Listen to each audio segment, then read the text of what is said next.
오늘 설교의 제목은 유언 같은 마지막 설교입니다. 오늘 본문은 바울의 유언 같은 설교입니다. 사도행전 20장 17절부터 38절까지는 바울의 유언이고 마지막 설교, 고별 설교의 내용을 기록하고 있습니다. 자, 예루살렘으로 가게 되면 다시는 에베소 교회의 장로님들을 볼 수가 없습니다. 그래서 마지막이라는 것을 너무 잘 알고 있는 바울이 지도자들에게 오늘 하나님의 말씀을 증거하는 것입니다. 에베소 교회 장로님들 뿐만 아니라 지금까지 함께 고생을 했던 동역자들, 또 그들과 또 함께 이 말씀을 나누는 것입니다. 어제 23절 말씀에 보면 예루살렘으로 가게 되면 환난과 결박이 기다리고 있다. 그런데 예루살렘으로 가야 한다 했습니다. 자, 바울이 고린도에 있을 때에도 성령께서 이런 음성을 바울에게 들려줍니다. 예루살렘으로 가라. 결박과 환난의 길로 너는 가야 한다. 그런데 이 똑같은 말씀을 베레아에서도 듣고 데살로니가, 빌립보, 네아폴리를 거쳐서 드로아에 이르기까지 각 성을 거칠 때마다 성령께서 주시는 말씀, 환난과 결박과 핍박이 있는 예루살렘으로 가라 였습니다. 계속 성을 떠날 때마다 이런 말씀을 주셨기 때문에 확신했고, 예루살렘으로 가면 반드시 고난의 시간이 기다리고 있다는 것을 알았습니다. 그런데 드로아의 제자들은 가지 못하게 계속해서 뜯어 말립니다. 그래서 자신이 세운 장로님들, 그러니까 교회의 지도자들과 동역자들에게 다음과 같은 당부의 마지막에 유언과 같은 설교를 하는 것입니다. 유명한 선지자 아가보가 또 빌립보 집사의 가족들도 가이사랴의 제자들도 울면서 예루살렘으로 가면 안 됩니다. 거기에 가면 죽습니다. 그렇게 뜯어 말렸습니다. 사도행전 21장 이제 12절에 그런 내용들이 나오는데요. 13절에 보면 바울이 대답하되 여러분이 어찌하여 울어 내 마음을 상하게 하느냐? 나는 주 예수의 이름을 위하여 결박당할 뿐 아니라 예루살렘에서 죽을 것도 각오하였노라 하니 그랬습니다. 사도행전 21장 13절이요. 이게 바울은 추호도 흔들림이 없이 자신의 생명을 주님 앞에 온전히 바치고 사명의 길을 걸어가는 것입니다. 자신의 생명을 주 앞에 온전히 올려드리는 것이죠. 요즘의 젊은이들이 3포 세대라고 해요. 그래서 연애와 결산과 출산을 포기했다. 3포 세대. 그러다가 5포 세대가 돼버렸어요.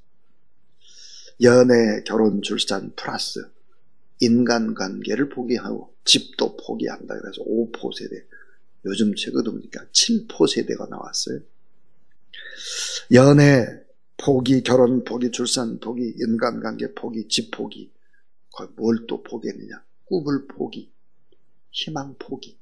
그게 7포 세대라고 합니다. 요즘에.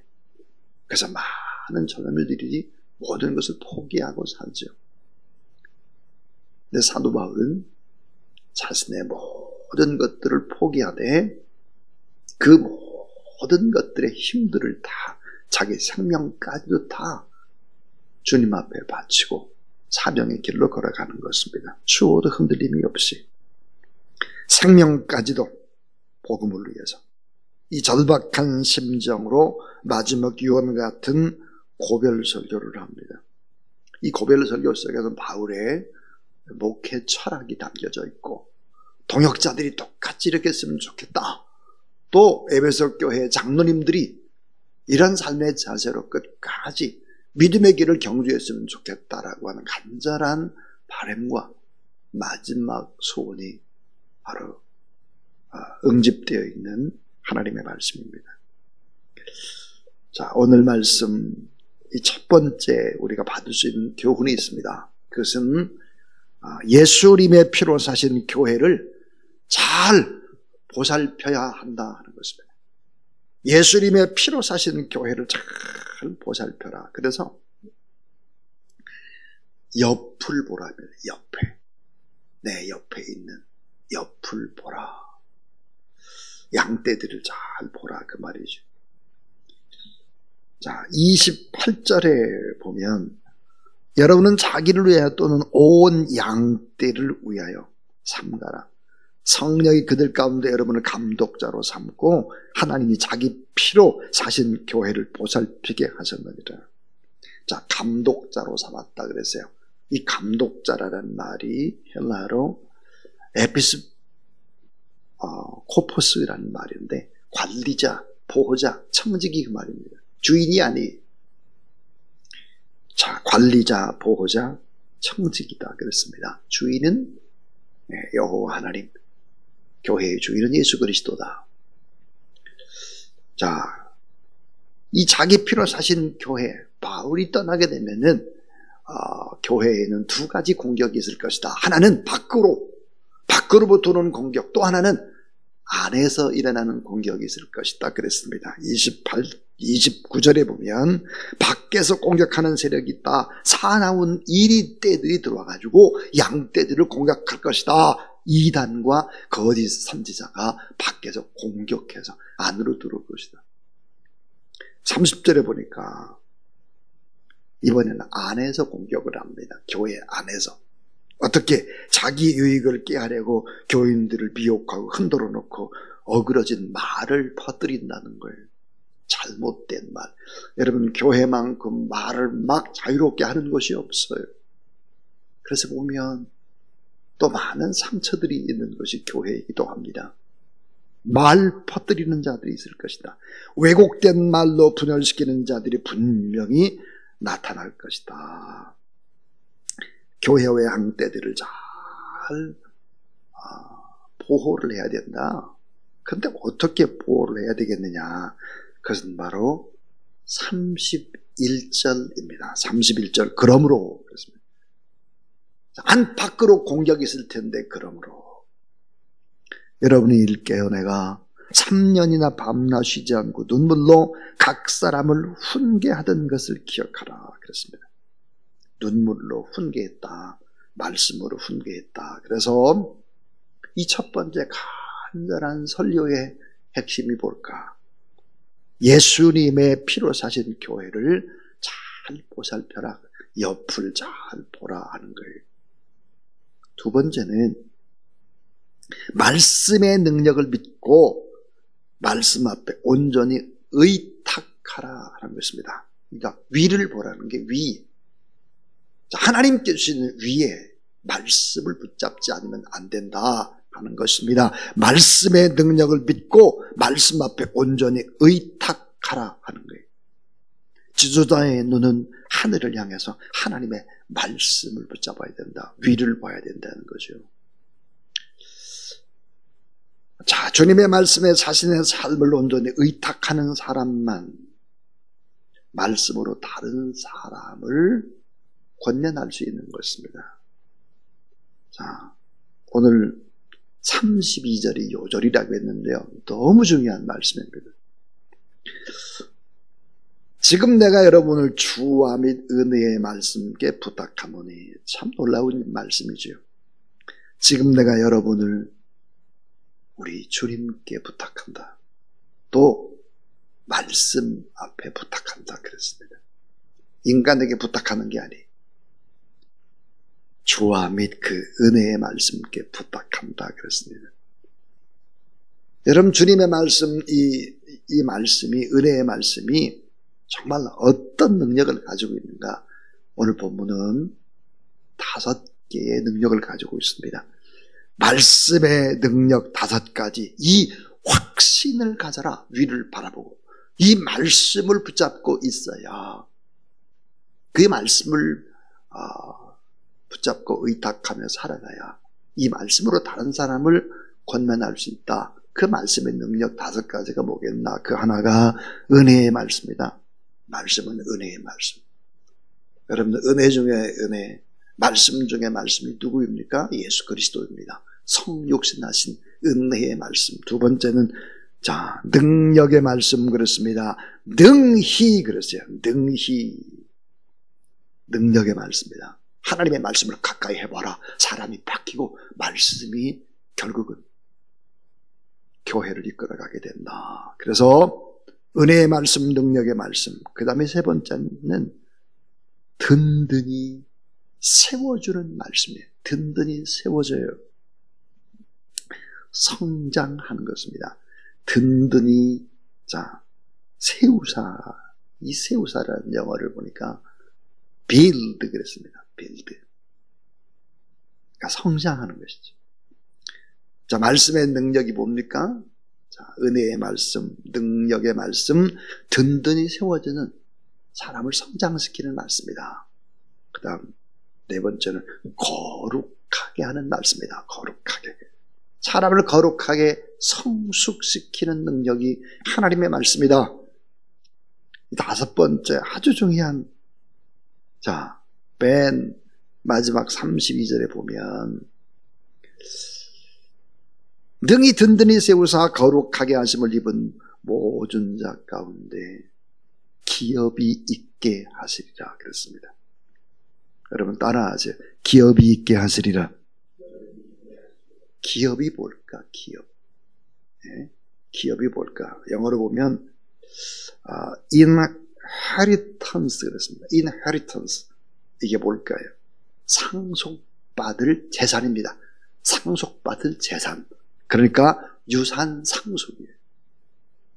하나님의 뜻대로 삶을 살아가게 되고 말씀을 붙잡고 살아가게 되면 하나님의 유산, 하나님의 상속, 하나님의 기업, 하나님의 축복이 반드시 있다는 거예요.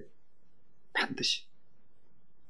이 말씀의 능력 5가지, 은혜의 말씀, 능력의 말씀, 든든히 세워주는 말씀, 거룩하게 하는 말씀, 기업이 있게 하는 말씀. 이 말씀을 붙잡고 이 위를 바라보고 이 말씀을 의지해서 말씀 앞에 내 자신을 의탁하고 그렇게 살아가야 한다. 이 두 번째 얘기예요. 이 세 번째는 자기 자신을 성찰하라. 자기 자신을 정확히 보는 시선입니다. 그러니까 내면을 보라. 양떼를 보라. 옆을 보고 위를 보고 그 다음에 나의 내면을 들여다보라 하는 것입니다. 오늘 이 성경에 보니까 여러분이라든지 나라든지 이런 단어들이 몇 번 나오고 있죠. 사도행전 20장 28절 여러분은 자기를 위하여 또 33절 34절 35절에 보면은 나는 그랬고 34절도 그랬고 나와 내 동행인데 35절에 보니까 범사에 여러분에게 그렇습니다. 여기도 보면 내가라는 단어가 생략되어 있죠. 실제는 있습니다. 원문에. 하나님의 은혜로 지도자가 되었으니까 그 은혜로 섬김으로 하나님의 은혜를 갚아야 된다. 다른 사람을 섬기려면. 그런데 잘 섬기기 위해서는 나 자신을 살펴야 한다 하는 것입니다. 지도자라고 하는 것이 계급이나 서열이 아니라 모범적으로 잘 섬기라고 멍에를 씌워준 겁니다. 멍에. 장로님이 되고 또 목회자가 됐다고 하는 것은 무엇을 의미할까? 더 많이 고생하고 더 많이 섬기라고 멍에를 씌워준 것입니다. 그러기 위해서 아주 중요한 것은 뭘까? 권리는 내려놓고 의무만 생각해야 되죠. 그러기 위해서 늘 언제나 나 자신을 성찰하고 하나님과 1대1로 늘 단독자로 있고 나를 바라봐야 합니다. 예배 생활이 온전히 하고 있는지, 기도 생활은 온전한지, 하나님과의 관계는 온전한지, 무엇보다도 내 가슴을 치는 회개의 생활, 나 자신을 성찰하지 않으면 안 된다 하는 것입니다. 여러분, 세상 사람들의 인생 철학이 뭡니까? 세상 사람들은 먹고 입고 자고 편하게 놀고, 이것이 인생 철학입니다. 그러나 우리의 인생 철학은 다르죠. 마태복음 6장 33절입니다. 먼저 그의 나라와 그의 의를 구하는 것입니다. 먼저 그의 나라와 그의 의를 구하고 있는지 나 자신을 성찰하라 하는 것이죠. 그러면서 35절에 보니까 주는 것이 받는 것보다 복이 있다. 주님의 말씀. 사복음서에 나와 있지 않은 예수님의 말씀을 기록합니다. 주는 것이 받는 것보다 복이 있다. 여러분, 주는 것이 받는 것보다 복이 있다 그랬는데 정말 목회 생활을 하다 보면 가장 어려운 것이 뭘까? 받는 게 아니에요. 주는 것입니다.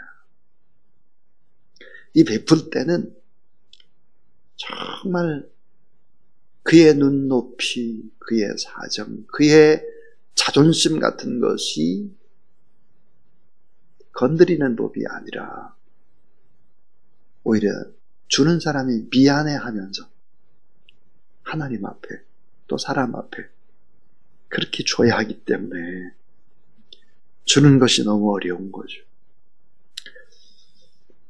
나는 가장 부족한 사람이다. 나는 참 약한 사람이다. 난 너무 변덕이 많은 사람이다. 그래서 나는 누굴까? 나는 빚진 사람이다. 늘 미안한 마음을 가지고 그렇게 살아가야 하는 것이죠. 자기 자신을 성찰하라. 내가 무언가를 했다고 생각하면 곤란합니다.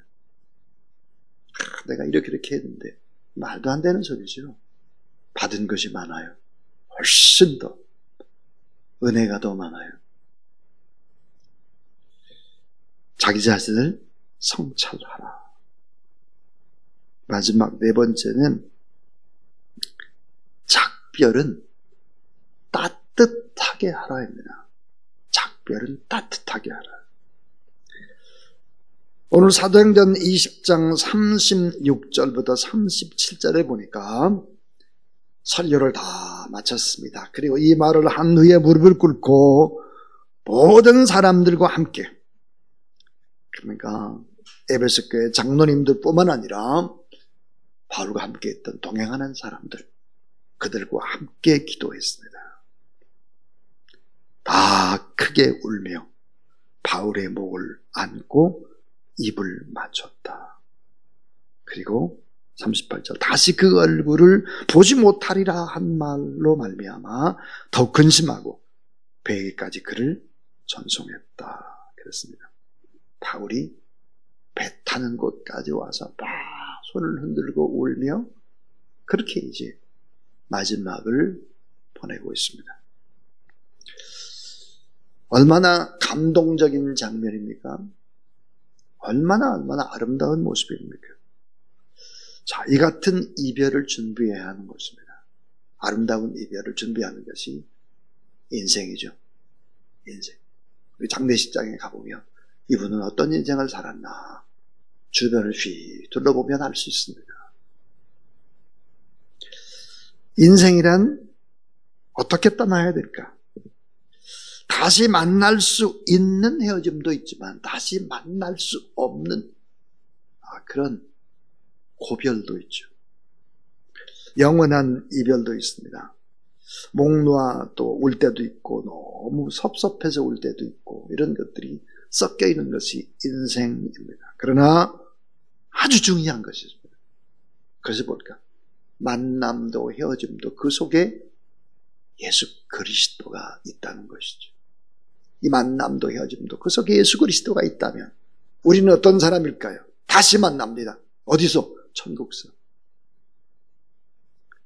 다시 만날 때를 생각해야죠. 그래서 마지막 작별은 따뜻하게 축복을 하면서 그렇게 하는 것입니다. 세상 사람들과 다른 교회 공동체, 아름다운 모습이죠. 저는 설교를 준비하면서 제가 이제 신학대학원을 마치고 조금 더 빈민촌에 있었습니다. 7년 6개월이라는 기간을 빈민촌에 있었는데 그 빈민촌에서 이제 마산문창교회로 제가 가게 될 때, 떠날 때 비가 질척거리고 왔어요. 가난한 학생들 또 교사들 눈물로 이별을 했습니다. 그리고 마산문창교회에 가서 이제 만 5년을 있었어요. 이 마산문창교회는 송별식이 있습니다. 수요 예배 이제 후에 송별식이 있었는데 깜짝 놀랐어요. 본당이 꽉 찬 거예요. 2층 중층도 꽉 찬 거예요. 송별식이라고 하니까 그렇게 많이 왔어요.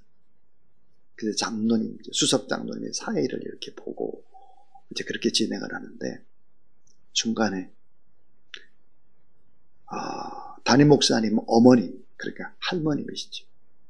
담임 목사님 어머님이 울기 시작하는 거예요. 그러니까 또 담임 목사님 사모님이 또 우시기 시작을 하는 거예요. 제가 있는 동안에 신장 수술도 하시고 신장 이식 수술을 하셨거든요. 또 성전을 5년 동안 꼬박 건축했으니까요. 그러니까 이제 권사님들이 눈물을 막 흘리시고 어찌 보니까 예배당이 그냥 여기저기서 눈물을 흘렸습니다. 목요일 새벽 예배를 마치고 밖에 보니까 성도들이 또 비는 질척거리고 오는데 저희가 이사갈 집이 있는 아파트에 성도들이 그득히 모인 거예요. 헤어짐을 준비하는 거죠. 그때 참 눈물이 났습니다.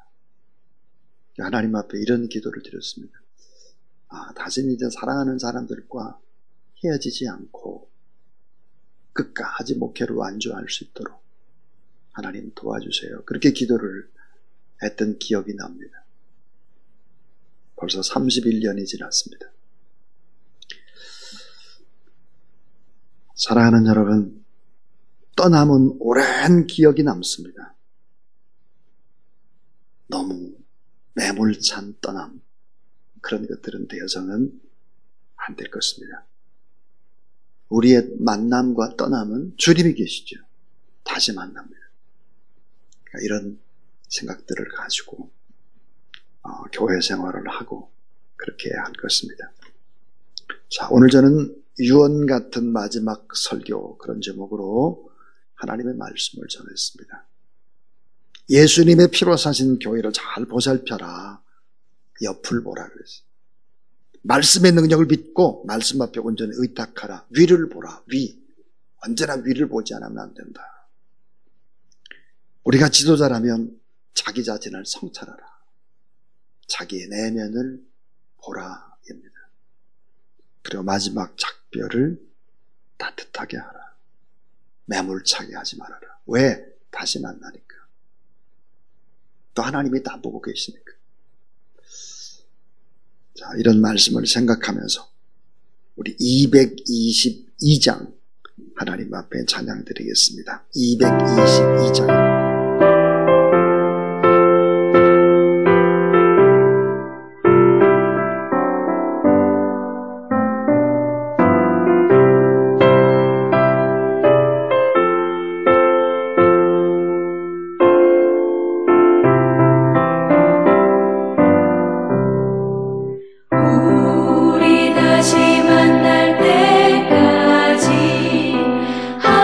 하나님이 함께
이제는 우리 구주 예수 그리스도의 무한하신 은혜와 하나님의 사랑과 거룩한 성령의 역사하심이 또 만남과 떠남 이 모든 것들 속에서 오직 예수 그리스도만이 또 영광을 받으시며 서로 끝까지 축복하도록 우리의 삶의 일들을 이끌어 가시는 성부, 성자, 성령 이 삼위의 하나님이 늘 함께 하시기를 간절히 축원하옵나이다. 아멘.